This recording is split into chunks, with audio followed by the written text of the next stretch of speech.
Olá pessoal, no vídeo de hoje comentarei um pouquinho sobre as leituras feitas em janeiro de 2023. Vocês estão dando para notar, mas tem um amiguinho novo aqui no Literofoco. Comprei esse microfone de lapela para melhorar a comunicação entre a gente, né? Deixar os vídeos com mais qualidade, tentar trazer um pouquinho de inovação para o canal. Então só por isso eu já peço seu joinha, inscreva-se no canal e comenta aqui embaixo ou lá no Instagram quais foram suas melhores leituras de janeiro, o que você leu em janeiro, o que você não recomenda. Por falar em Instagram, também estou por lá, então quem puder me seguir, lá eu posto diariamente alguma coisa, um stories e enfim, publicações. Mas vamos para o que interessa, né? Então, esse vídeo não é sobre falar sobre cada livro em específico e destrinchá-lo. Falar um pouquinho, né, por alto, bem por cima, das leituras, o que é que eu achei, como foi meu desempenho. Inclusive, uma dica que eu vou dar para vocês, vou deixar o vídeo aqui linkado, é abandonar livros. Mas pode te ajudar a sair desse linho, desse emaranhado de leituras que às vezes não te edifica e você está preso e quando vê você perde total foco e interesse nos livros. Então começaremos pelo melhor livro que eu li em janeiro, que foi o Capitães da Areia, do Jorge Amado. Esse livro foi muito especial para mim, ele me rendeu altas marcações, como vocês podem ver, não só marcações com post-it, mas também esse tipo de marcação aqui, ó. Porque eu tô assim agora, tô afrontoso. Quando eu gosto de um livro que eu percebo que ele tem algo a me acrescentar, eu começo a marcar. Porque eu sei que eu vou ficar, é pra mim, e eu acho que marcar os livros dessa forma, livros que você gosta, eu acho que deixa com a tua cara, com a tua identidade. Fazer anotações pequenas, eu não cheguei a esse ponto de fazer anotações, mas eu percebi que fazer as marcações é essencial para o livro ganhar a tua cara, a tua identidade. E eu tenho gostado bastante dessa experiência. Eu vejo um culto muito grande, livro sem tocado, você não manuseá-lo muito para preservá-lo, sabe? Tá? Para não sujar o livro. Eu tenho mudado bastante a minha opinião sobre isso e eu realmente acho que é bem eficaz. Eu já estou fugindo do tema que é sobre esse livro maravilhoso. Esse livro vai falar sobre crianças marginalizadas, crianças de rua, que elas vagueiam pelas ruas de Salvador. Foi escrito na década de 30, mas ele é muito atual. Nós iremos entrar nesse mundo, esse universo dessas crianças e olha, são mais de 50 crianças que habitam juntos no Areal. Eu acho que é Areal o nome, mas é um lugar na praia de Salvador. Eles vivem do furto, né, muitos roubos, e enfim, para se manterem vivos, comer e etc. E você vai vendo muita lealdade entre eles. Por mais que ele seja um livro muito pesado, ele não é um livro infantil, ele carrega uma sensibilidade, que eu acho que é justamente para poder mexer com os adultos, trazer uma conscientização para as pessoas a respeito das pessoas mais pobres, as crianças que são super fragilizadas, né, estão à margem da criminalidade, enfim. Eu acho que esse livro é muito essencial, atemporal, ele traz algumas situações que deixam você com o coração na mão. Tem um capítulo aqui, se eu não me engano, é o capítulo As Luzes do Carrossel, que ia até dizer aqui uma palavra feia, mas enfim. Esse capítulo ele mexeu comigo de um jeito que eu acabei chorando, assim, estava em prantos, de tão sensível que ele é, tão bonito e poético. Se tornou, com certeza, uma das obras favoritas da minha vida, e eu vou reler e reler e reler por muitos e muitos anos. Então, assim, fica a super dica desse livro. Mais uma vez, ele é um livro, eu vejo um jovem adulto aqui nesse livro, um livro adulto, jovem adulto, mas ele também, por trazer essas crianças, ele tem um toque inocente em alguns momentos, sabe? Por mais que não seja assim o tempo todo, mas é justamente essa sobreposição da criminalidade com a inocência que nos transmite essa dor, esse sentimento de carinho pelos personagens, sabe? Então, assim, com certeza um dos melhores livros que eu li na minha vida está aí no top 10, e meu top 10 está encurtando, porque eu estou colocando vários livros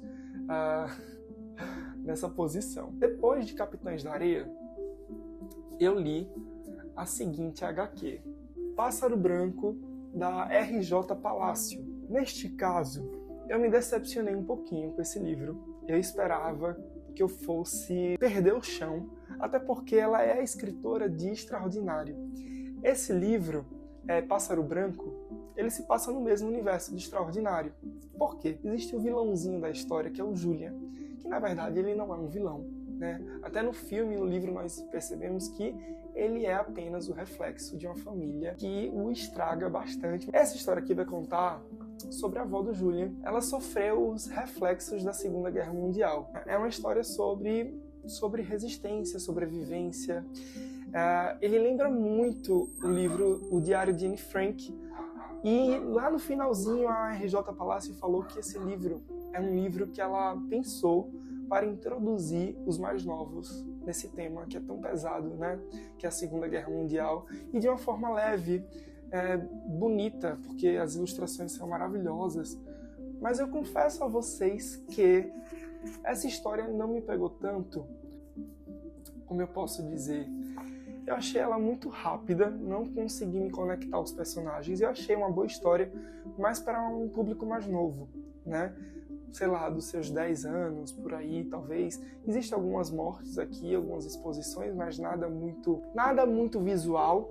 Mas vamos falar aqui sobre a Segunda Guerra, então com certeza tem mortes nesse livro. Mas assim, ele é um livro que eu realmente achei ele muito introdutório para conscientizar os mais novos a respeito da guerra e para que ela não possa se repetir. Inclusive, no final desse livro, existe uma conexão com os acontecimentos da atualidade. Eu me diverti, eu li ele numa madrugada, mas ele não foi um livro feito para mim, pelo menos para mim, Fabrício, né, quanto leitor. Sem dúvida, esse foi o livro mais fraco das minhas leituras de janeiro. Vamos para o terceiro livro, que foi A Cidade do Sol. Foi um livro que ele é muito forte. Eu já começo dizendo isso. Ele é um livro que toca muito a gente. Traz um sentimento de revolta, porque as situações proporcionadas nessa história nos deixa com esse amargo na boca. Também eu fiz muitas marcações, inúmeras marcações. Eu não tinha lido nada desse autor, inclusive ele foi o mesmo que escreveu Caçador de Pipas, mas eu não li O Caçador de Pipas, porém eu cheguei nele por conta de um primo que disse que esse é o livro favorito da vida dele.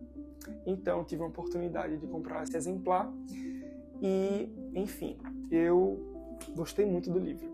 Porém, eu tenho umas ressalvas sobre ele, inclusive penso muito em fazer um vídeo resenha para A Cidade do Sol, até porque ele não é um livro muito hypado atualmente, porém, eu percebo que ele é muito querido. Quem já leu A Cidade do Sol, com certeza, favoritou, deu no mínimo 4 estrelas, tá? Inclusive, foi a minha nota para ele, 4 estrelas. Ele vai tratar a história de 2 mulheres que são ligadas pelo pior elo que vocês possam imaginar. 2 mulheres afegãs que elas acabam se encontrando sobre parceria, amizade, resistência, luta. E esse livro, ele traz cenas muito expositivas de violência doméstica. Então, assim, é um tema muito delicado. Um tema que me tirou os nervos. Se eu falar do sentimento que me apossou, do nojo que eu tive do personagem desse livro, chamado Rashid, meu Deus do céu, eu queria entrar naquela cena e socar a cara daquele desgraçado. Sério. As atrocidades que ele fazia com essas 2 mulheres. Enfim, ele é um livro que mexe muito com a gente. Ele é um livro que vai te deixar inquieto. Com certeza vai fazer você pensar. E é muito bizarro, muito impressionante ver que uma história que acontece todos os dias na vida de pessoas, inclusive dessa cultura, né, do Afeganistão, por exemplo. Mas assim, a história é passada nos anos 90, 80, 90. É muito recente. E, inclusive, dentro dessa história existem essas 2 protagonistas, que é a Laila e a Mariam. E assim, elas vivem no mesmo país, porém, os extremos de cada cidade em que elas vivem têm um estilo diferente de tratar as mulheres, por exemplo. E é muito impressionante ver que nos anos 90, comparado à realidade de pessoas tão próximas da gente, o tanto que elas sofriam na mão dos homens, da política corrupta, e nos deixa inquietos. Também fala muito sobre fanatismo religioso. Ele é um livro excelente, que eu recomendo, mas você precisa ter muita cabeça, talvez, para digerir as cenas de violência, porque são muitas. Eu mesmo fiquei muito incomodado e traz um sentimento de revolta, um sentimento de, como eu até comentei, né, eu acho que um amargor na boca que nos deixa muito revoltados. Então, assim, pretendo falar um pouco mais sobre ele, mas por tempo é isso aí. É um livro que tem suas ressalvas, mas ele é excelente. Eu dei 4 estrelas para ele. Não cheguei a favoritar, mas com certeza eu quero reler ele um dia com um outro embasamento. Foram esses 3 livros que eu li, e até eu postei no Instagram, eu quero poder trazer essa transparência para vocês. Eu postei que eu estava finalizando A Cidade do Sol e que eu queria ler um último livro em janeiro, certo? E eu botei 3 opções de livros para vocês. A Morte e a Morte de Quincas Berro d'Água, coloquei O Livro da Magia, que é um HQ do Neil Gaiman, e coloquei quem mais? Eu esqueci qual foi o terceiro livro. Enfim, eu vou deixar a capa dele aqui. Coloquei 3 livros para vocês e o escolhido foi A Morte e a Morte de Quincas Berro d'Água, do Jorge Amado. Não consegui ler esse livro, embora eu tenha uma plena certeza que quando eu tomá-lo para fazer a leitura, eu vou devorar esse livro, porque ele é muito curto, ele tem 100 páginas aproximadamente. Mas eu não consegui pelo seguinte motivo, eu estava muito preso nesse aqui, certo? E nas últimas páginas eu já estava meio que com a mente cansada, eu estava dando conta para finalizar ele. Tanto pela vida mesmo, que é, né, adulto, vida corrida, mas eu acho que a leitura muitas vezes não facilitava um pouco para mim. E, enfim, eu fiquei um pouco preso no finalzinho da Cidade do Sol. E eu não consegui ler A Morte e a Morte de Quincas Berro d'Água. E uma coisa que eu não quero para esse canal, e me massacrando porque eu não li, porque eu prometi. Não, vou ser bem transparente. Eu li apenas 3 livros nesse mês de janeiro. Devo, não nego, pago se puder.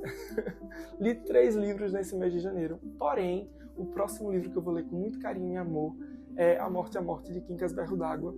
Mas assim, foi um saldo super positivo. Eu super amei as experiências literárias e eu espero ler um pouco mais em fevereiro, talvez março. Enfim, vou no meu tempo, vá no seu tempo também, não se cobre.